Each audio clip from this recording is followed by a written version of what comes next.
and welcome back to yet another exciting week of the Lazy Money Game. In this week's episode, I'm going to talk further about the sanctions against Russia and what we have seen within this week.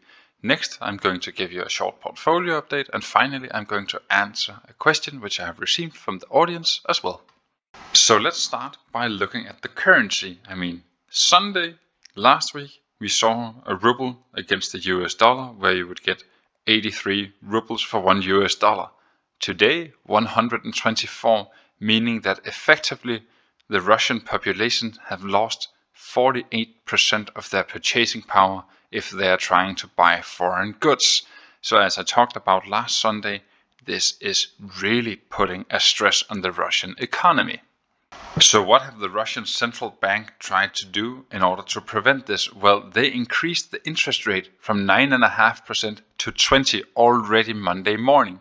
And the Russian stock exchange has been closed the entire week. There was only a couple of hours on Monday where you could trade and you saw severe drops.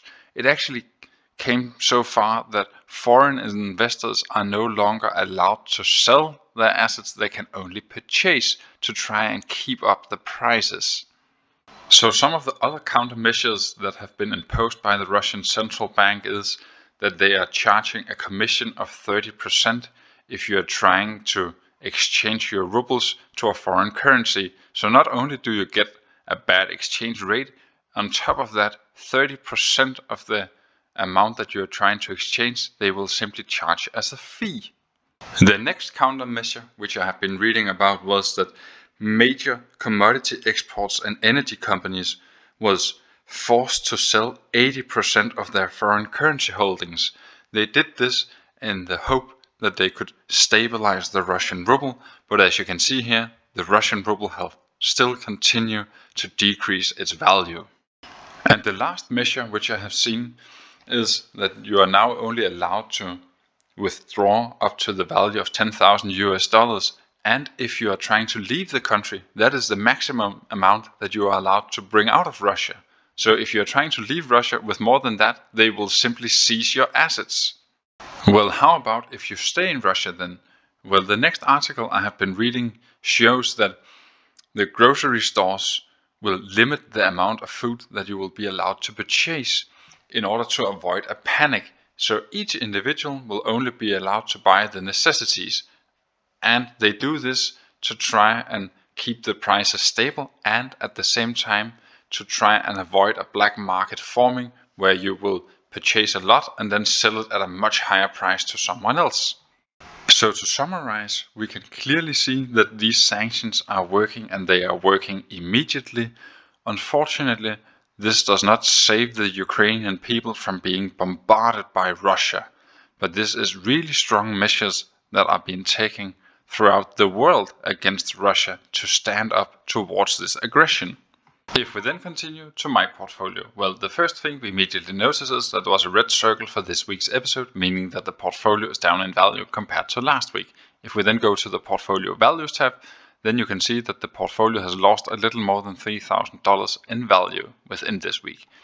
If we then continue to my favorites tab, namely the dividends tab, then we can see that this has been quite an extraordinary month for me, since I have received a little more than $650, and that is the highest number which I have ever achieved within the portfolio.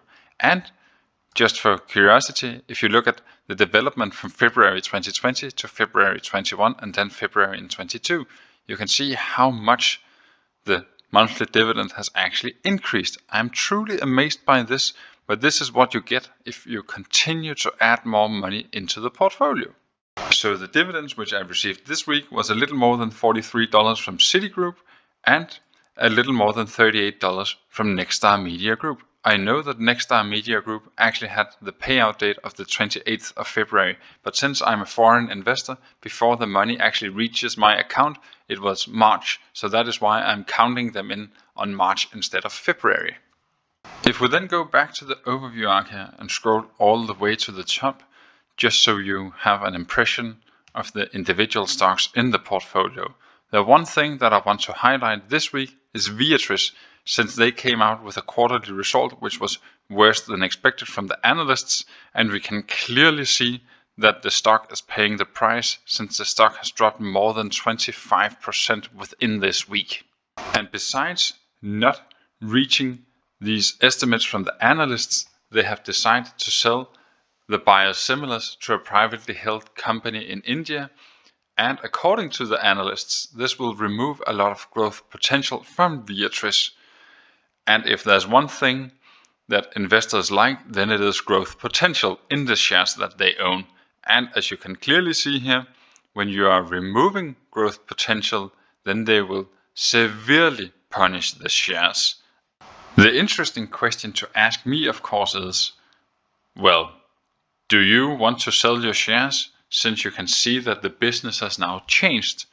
Well, that is actually a quite good question, since through my guidelines, I will sell if a company is highly overvalued or if I have lost faith in the company.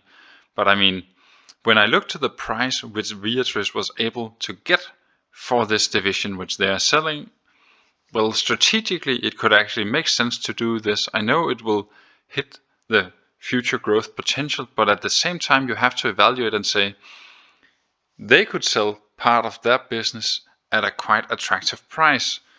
Well, sometimes you have to sell if you think that something is highly overvalued, and when a competitor is willing to pay that kind of money, well, then I don't see any issue with doing so.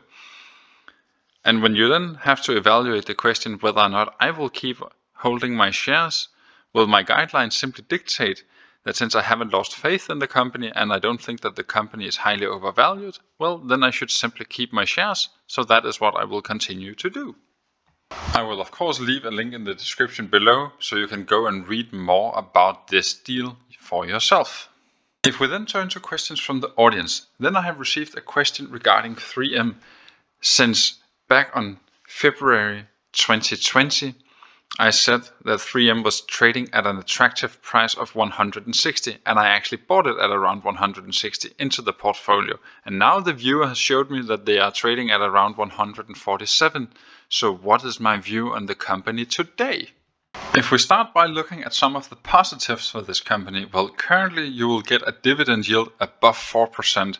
If we go to the dividend yields tab here and scroll down, then you will see that it is extremely rare that this company is paying a dividend yield above 4%. So in that perspective, it actually seems quite attractively priced.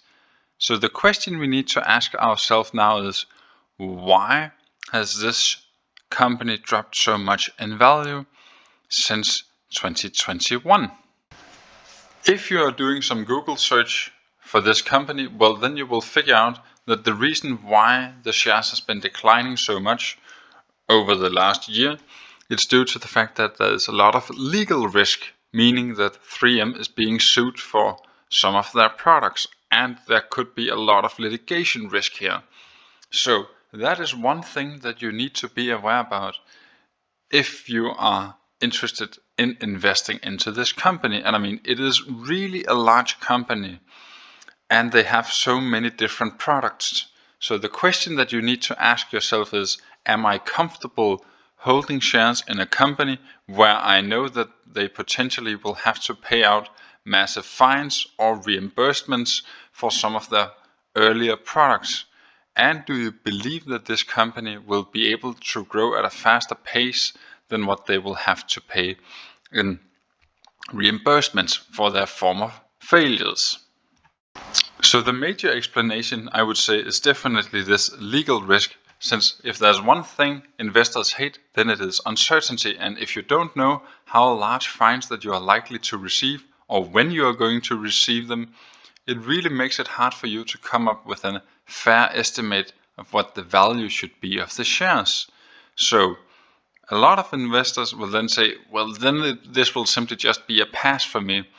But if you look to this in a historical context, well, then it is really rare that you can see 3M trading at a PE below 15. So if you are a long-term investor, then perhaps this is actually something that you want to look closer at or want to do more investigation on. But at least you need to be aware of this legal risk. And when I'm looking into this, this is definitely something that I could see myself adding into my portfolio, since it really fits well to my strategy, since there's very, very limited amount of companies that has been paying out a growing dividend for more than 60 years. I mean, a dividend king on sale, that is rare to see.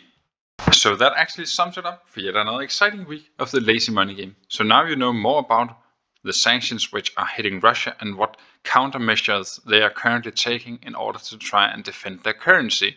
The interesting question is, of course, how long will this last? I actually think that there is quite a severe possibility that Russia will default on this. But time will tell, and we will have to wait and see. Next, I gave you an update to my portfolio where I tried to explain why we have seen this huge drop in the shares of Viatris. Next, I tried to answer the question regarding 3M and my view towards it, and why I would actually consider adding it into my portfolio. But please be aware of the legal risk with this company. I can really not stress that enough. And finally, if you have enjoyed the content, then please consider leaving a like. It really helps out the channel. And please help out some people who needs the help much more than me. That is the people of Ukraine. So please donate whatever you think you can spare, whether it is food, clothes, or some of your time to help them. They really don't deserve what is currently hitting them. And until I see you next time, bye.